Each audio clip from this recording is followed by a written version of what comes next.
Thank you, Mr. Chairman, dear colleagues. First of all, I would like to thank Sir Magdy Rashwan and his foundation inviting me to share with you some data, probably for the first time. You will see it. And I hope we can make more from it. My agenda today, I will try to discuss with you the changing in the concept of cardiovascular imaging from patients to plaque imaging. Probably you heard all this morning about plaque imaging. I mean, we're changing, looking for the patients, looking for the plaque. Also, I will share with you the data coming from the big picture study about the Egyptian plaque, the characteristic of the Egyptian plaques for more than 2,000 or more patients from our center. And then I will ask a question. Maybe we can find an answer for it.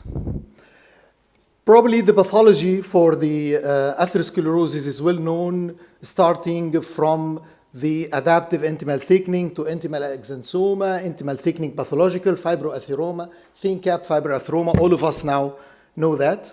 And even the causes of the coronary thrombus, the rupture, the erosion, calcified nodules, all these are nice pathological atherosclerotic data. Even the intraplaque hemorrhages, we are able to demonstrate it. And they found the remodeling in the pathology and the healed rupture, ruptured, healed for the plaque progression, and also the invasion of the vasa vasorum. All these pathological atherosclerotic changes had been well demonstrated and correlated to the clinical outcome or the clinical presentation of the coronary disease. That's why we have to change the concept from imaging the patients to look for the plaque. Many changes in the plaque, and if we're able to characterize the plaque, probably we can prevent events or we can treat patients properly. So there are many ways to imaging the plaque. Probably many other speakers, distinguished speakers actually discussed these, but I'm just going through the invasive versus non-invasive, the IVUS, the OCT, the angioscope versus, this is the non-invasive one, which is most commonly used and probably is the most easy way to image the coronary plaque. The IVUS, this is the OCT and the IVUS. It's very, very accurate. You can see these small lines for the intimal thickening without macrophages, and you can see it with the macrophages. Also, you can see the severe luminal narrowing and the fibroatheroma. You can see the different layers of the rupture-healed, the progression of coronary atherosclerosis in the OCT and even in the IVUS. These are very nice invasive images, but probably most difficult to use or screen a patient, or you would look for the atheroma in a simple way. CT probably will give us right now, I think it's much better even than MRI in imaging the CT. It's an easy way. You can quantitate the plaque, present, locate, and extend plaque volume, lumen area, plaque area, remodeling index. We can look at the composition, non-calcified, mixed plaque, calcified plaque, attenuation. We can even do a visual histology and look for the fibrosis, the fat, the lipids, and even the inflammation. And this is how the plaque will look in the different atherosclerotic lesions. This is the non-calcified, we call it the soft plaque. And the visual histology, it's almost lipid-rich plaque. In the mixed plaque, it's a fibrotic mix, mainly as a fibrous in the plaque. And in the calcified plaque, you can see many calcification. This is the usual CT, and this is the visual histology of the CT, depending on the Hausfeld unit to visualize each type. And this is a study actually published in the JACC 2008, correlated the mixed plaque actually more with the patient with the TECFA or the vulnerable plaque. You can see the positive remodeling and you can see the low attenuation. These are two signs on the CT related with the vulnerable plaque, as Mutayama had been published in the JACC 2007. Recently, in the cardiovascular imaging 2011, this featuring the disrupted plaques by coronary computed tomography, and they were able to demonstrate the intraplaque dye penetration. You can see in the CT the inter-plaque diagonalization and correlated to the events. Even progression of coronary plaques and the coronary artery disease, we can see it very well on the CT. It's a non-invasive technique. You can follow patients coming from the University Hospital of Zurich, and you can see the followed patients for over 3 years, and patient with no plaques, patient with non-obstructive plaque, patient with obstructive plaques, and you can see the mortality is almost completely, it's approaching 0.3% from no plaques to non-obstructive plaques and doubles in patient with obstructive plaque. So to my mind, CT is a good imaging for follow-up and screening patients looking for the plaque. Now going to the study which I want to share some data with you. This is a multi-center registry coronary CT study, almost over 2 years. This study is looking for the racial ethnic differences in plaque burden and type, and actually headed by Dan Gibby in San Francisco, and sending all the data to a central lab, John Hopkins. David Bush was reviewing all the data. So one central lab reviewing all the images, make sure that things are okay. This is the approval of the FDA of the study. And this is 24 sites have been contributed to the study, and this is our center sending almost 1,800 or almost 2,000 patients. 80% had been read by the cardiologist, and most of them were level 2 training. Actually, our center having 3 physicians with level 3 training reading these data. This is the first thing. They call it Arab, but I call it Egyptian because all of that are almost coming from Egypt. Look at the ratio of the non-obstructive versus the obstructive. This is the white or the Americans and the European, and this is the Egyptian. The obstructive plaque is definitely more significant than the non-obstructive plaque in the white. And looked for the calcification and looked for the severity and severe lesions.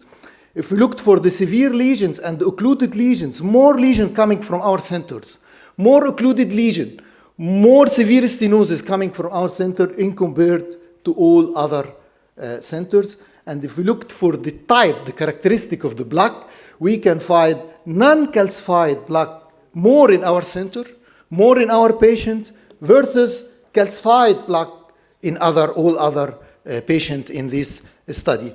So when you look for the total calcium score, actually data coming from our center showing low calcium score in the total calcium score, and that's more soft plaques, that's more vulnerable plaque in our patients.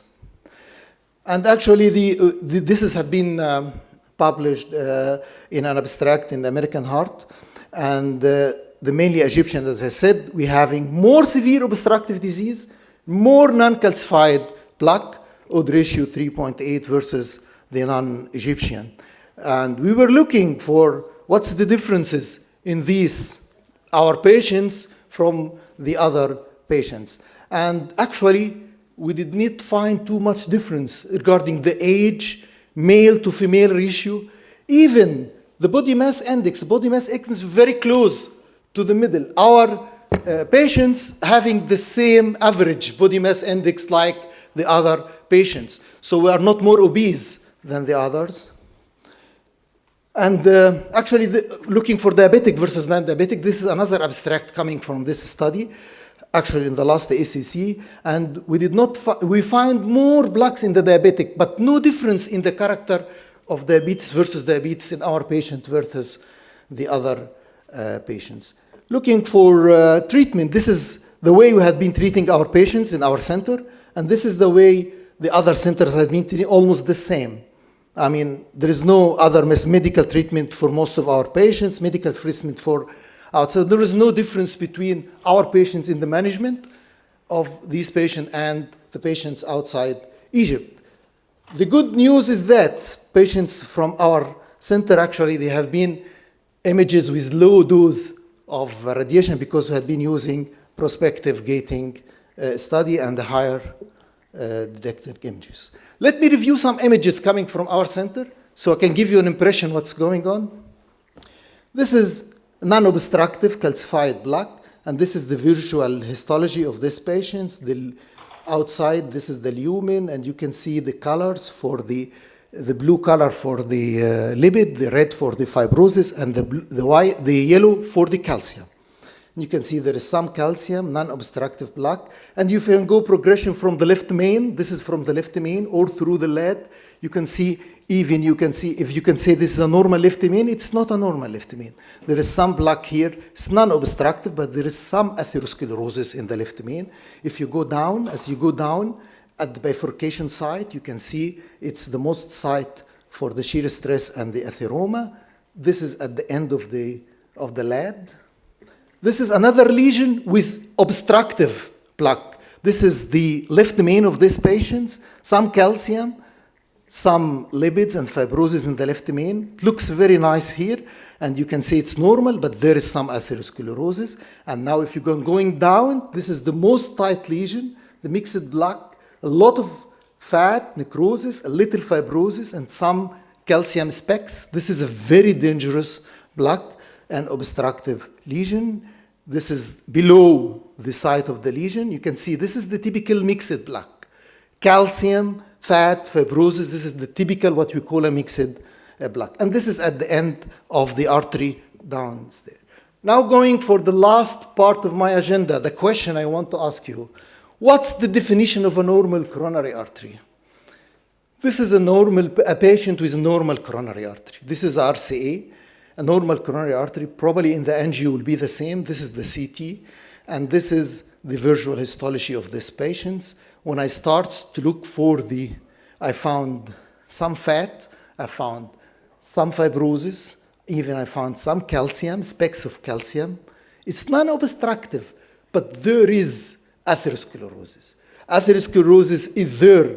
However, if you do a coronary angio and you can find it a completely normal, there is no obstruction, there is no significant obstructive disease, but there is atherosclerosis. And if you can go all through this, you can find this atherosclerosis in the RCA, in the lead. It's a very nice looking lead, but there is some atherosclerosis, some fibrosis, and some lipid deposition in the artery. And this is I will show you the circ of the patient also, the circ left circumflex. This is the left main. There is some atherosclerosis in the left main, and then going down. However, it looks a nice non-obstructive lesion, but there is atherosclerosis. So this is my conclusion slide. What is the definition of a normal coronary artery disease? Probably to my mind, it's probably in the children or in the little kids. But all of us have atherosclerosis, some way of atherosclerosis, some extent of atherosclerosis. So there is no normal, completely normal coronary artery. Thank you very much.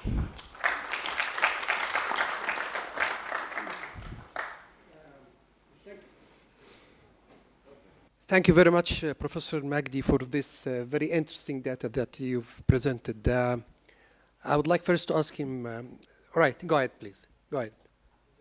Right.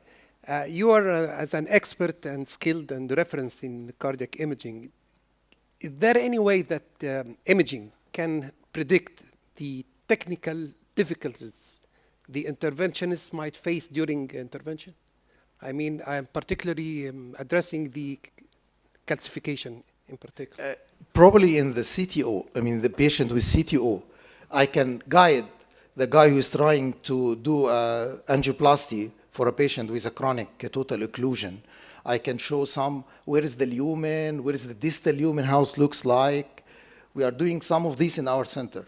I can guide him, especially in patient with CTO, because when you do the CTO, in the CAST lab, you will never see the distal end or how is the lumen is going. But in the CT, I can show even the track of the lumen, how it looks. I can help you in this. How about calcification if it's not a total occlusion artery? I can tell you about the calcium. I mean, I can give you amount of calcium. But if it's not an occlusion, if it's a significant obstructive, probably help you with a rotablator or something.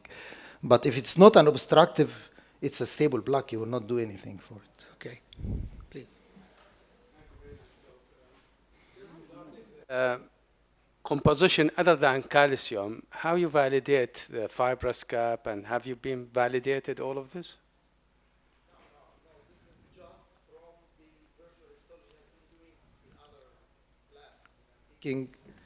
Probably I'm taking the same way we are doing for the HU unit, as phenolin to use it.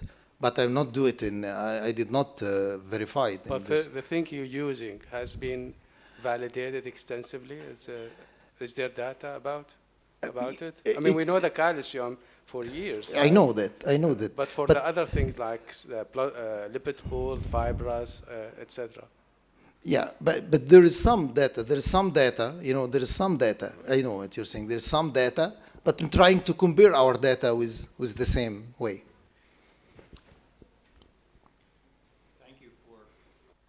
Thank you for the excellent presentation. I was as intrigued as you were by the large number of obstructive plaques in your population in big picture. Perhaps you told us this, but if so, I did not hear. Who are the patients? Are these symptomatic patients, or is this a screening of asymptomatic individuals? No, they are coming to our lab differently. Most of them, they have symptomatic symptoms. Most of them are symptomatic patients. But mostly also of them, they are not presented with acute coronary syndrome, because if they're presented with acute coronary syndrome, we will not go to the CT study. So compared to the other countries, it may be that you have selected the right patients who have more obstructive. Maybe, but this is the data coming, I It's think central lab data. I mean, it's comparing our data with them. well, I should follow your comment, because this was my similar comment, because actually our referrals in Egypt are different than referrals elsewhere.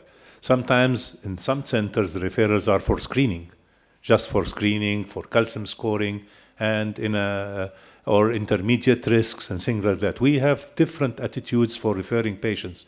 This might add to the problem, because you'll have more obstructive lesions because you are referring more symptomatic patients or more resistant treatment patients. Well, it's not the problem. It may be the correct application, and maybe you are applying the technology more effectively than other countries where it's used more indiscriminately.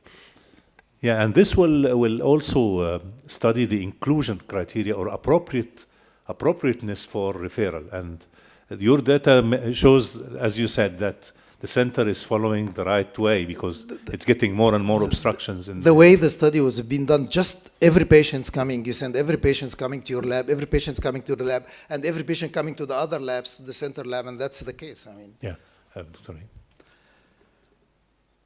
Well, I enjoyed your talk. I'm interested, I noted that in Egyptian, they have a higher incidence of ectasia and higher incidence of severe diffuse disease. The artery lumen comes down to 1.5 or less, particularly, of course, in diabetic, which is the commonest risk factor in Egypt with the smoking. Can you tell us how severe incidence of diffuse disease and incidence of ectasia, you see? No, actually. You can go back and see the I think the average size was the same average size in the old centers. I mean, did not give us the data that's our patients having a larger size than the other one. But I can go back for it.